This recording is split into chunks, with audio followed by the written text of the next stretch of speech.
I'm joined by the Executive Vice President of the Quincy Institute for Responsible Statecraft, Trita Parsi. He's an award-winning author and an expert on US-Iran relations. Trita, thanks so much for coming on Mehdi Unfiltered. First off, what was your reaction to that news over the weekend when you heard the helicopter had gone down? Well, the first thing was to try to figure out, is this just an accident or is there some foul play at hand there? Because as you mentioned, just recently you had this exchange of fire between Israel and Iran. And one of the things that were likely going to happen after that is that the Israelis would go back to doing their war with Iran behind the shadows. Covertly. Assassinations. They've killed a lot of nuclear scientists. So that's the first thing that comes to mind. But I think after having seen the video of how bad the weather was, etc., I think most people have concluded this probably was an accident, the combination of weather, incompetence, as well as a very, very bad shape of the fleet that they have there with helicopters and airplanes, in which they don't have access to spare parts because of U.S. sanctions. No one in Iran is blaming Israel or America right now? What's interesting is that the regime has a very clear interest in denying that there could have been anything else but an accident.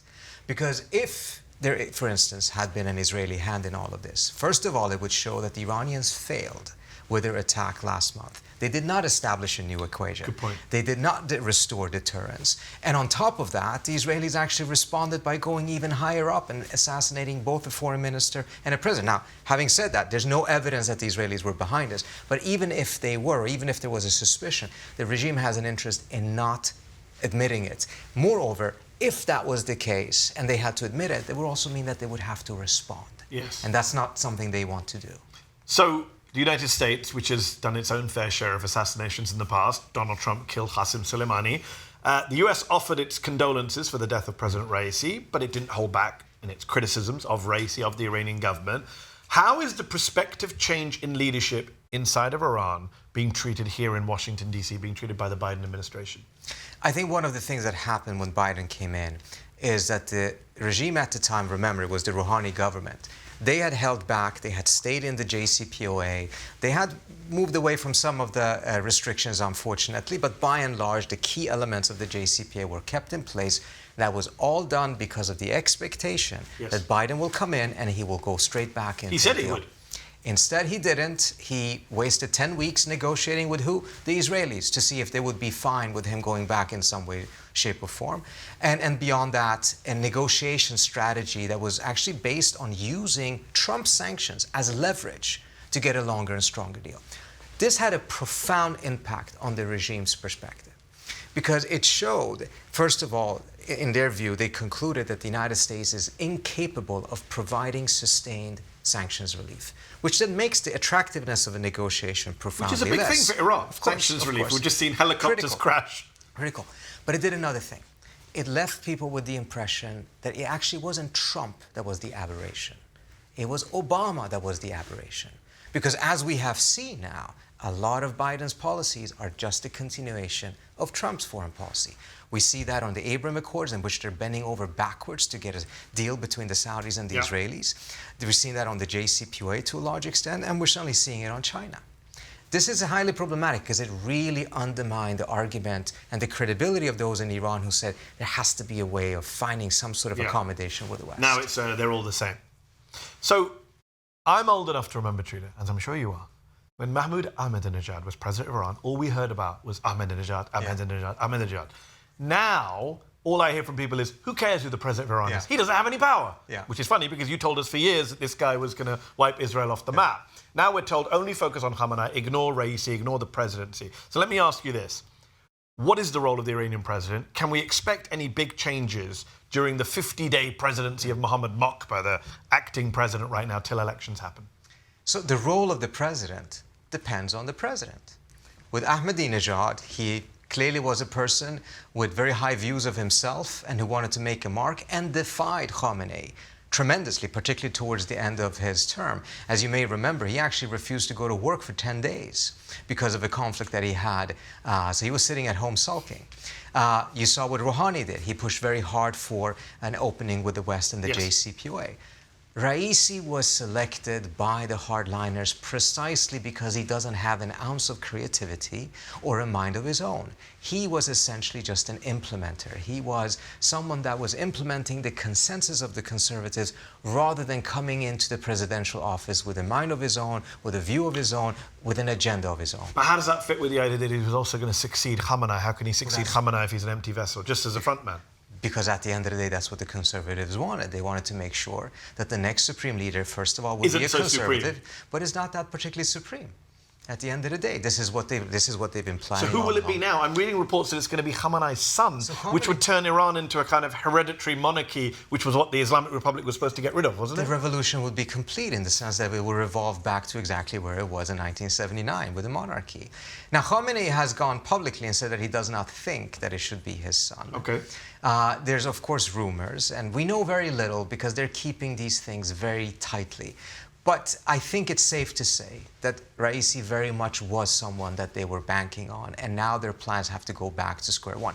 On your question about the new guy, Mokhber, look, his agenda, his mandate is to do nothing. Just keep things as they until are. The elections. Until the election. And here's very important. They're going to try to convey a tremendous amount of strength, control, and stability to show that they can handle a crisis, an unforeseen crisis like this.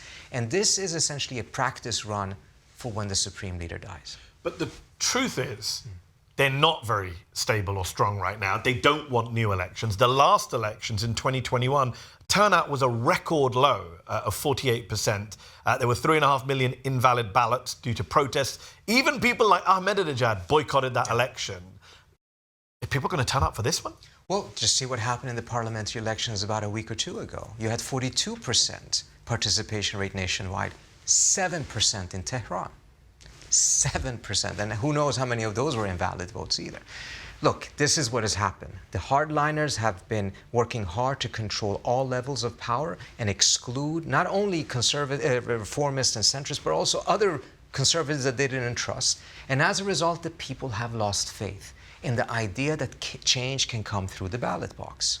Now they're going to be dealt with a crisis, because if they have even record low elections in this one that is upcoming right now, it really takes away a key thing that they had treated as a dose of legitimacy. Every couple of years there was an election. Yes. And, you know, some of those elections... we're not a dictatorship. When I interviewed Zarif, he was like, we have elections. Some of those elections had very high participation rate, above 80%. That's unheard of in the United States, of course.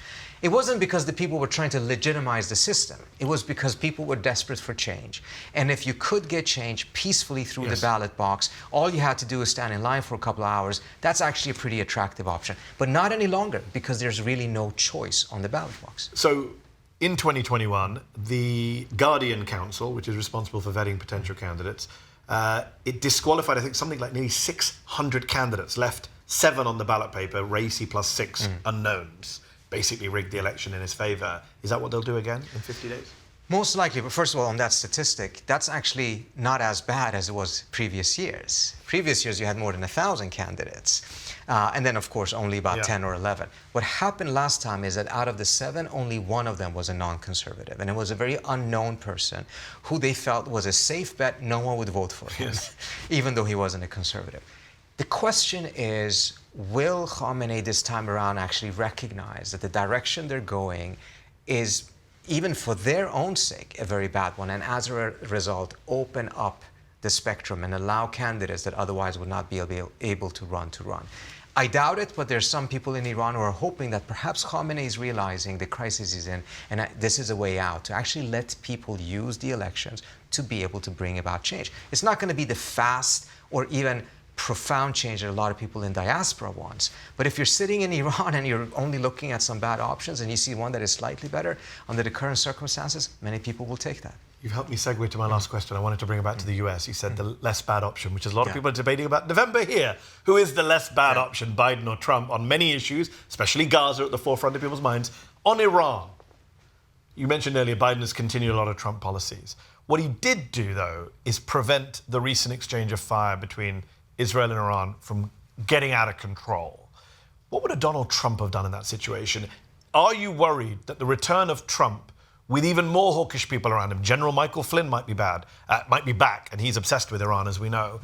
is there a higher likelihood of this war with Iran that you and I have been worried about for over a decade now? Since the Bush era, we've been worried about an open war between the United States, Israel, and Iran. Is that more likely or less likely under a second Trump presidency? Very much depends on who Trump brings in, as we know. There are other people that would be brought in that are actually not interested in war at all and actually believe much more so that the U.S. needs to get out of those situations. If we analyze the difference between Trump and Biden on this issue, I think you're quite right. Biden was adamant about avoiding another war with Iran, and he showed it because suddenly, apparently, he could put pressure on the Israelis. Indeed. And very effectively so, and I want to give him credit for it. But I also want to point out, he prevented the worst outcome of his own policy. Because it was his own policy that led to a situation in which we're on the precipice of this regional escalation. If he had done a ceasefire early on, we wouldn't be in this situation in the first place. But kudos to him to at least stopping that. But he is also not one that is actually willing to take any political risk or spend any political capital to actually resolve the issue. Agreed. He wants to keep it as it is because it's too costly to resolve it, but it's also too costly to go to war. With Trump, it's just a question mark. I don't think he wants to go to war. He only went and used military action when he thought that it was good for him personally. Yeah. No other factors come into play. He even said no to Netanyahu when Netanyahu was pushing him to attack Iran. He told Netanyahu, why don't you do it yourself? So this idea that he has to be locked But he assassinated Qasem Soleimani, which could have led to World War III. That was Iranian restraint that prevented that from escalating. Absolutely. He did that, and again, it was because he thought that was good for him at that moment. But he also has shown a willingness to spend political capital to get deals.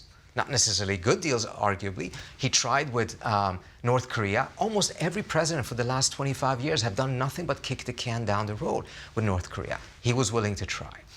On Iran, I think he was willing to try, but he had the worst possible strategy that had been sold to him by the neocons who said, do maximum pressure, get them down on their knees. It was a disaster. Yeah. So it's really a question mark. It's very unpredictable. With Biden, I think it's somewhat predictable. I don't think he's going to have the second-term moment that Obama did. Obama showed that he actually wanted to get a deal. He failed in the first term. In the second term, he tried harder. I don't see Biden trying harder in the second term, but I also don't think that he will go to war. With Trump, either thing can happen. It's interesting, as you put it earlier, that Obama is the aberration on this issue. Trita Parsi, always a pleasure. Thank you much. Thanks so much for having me. Appreciate it.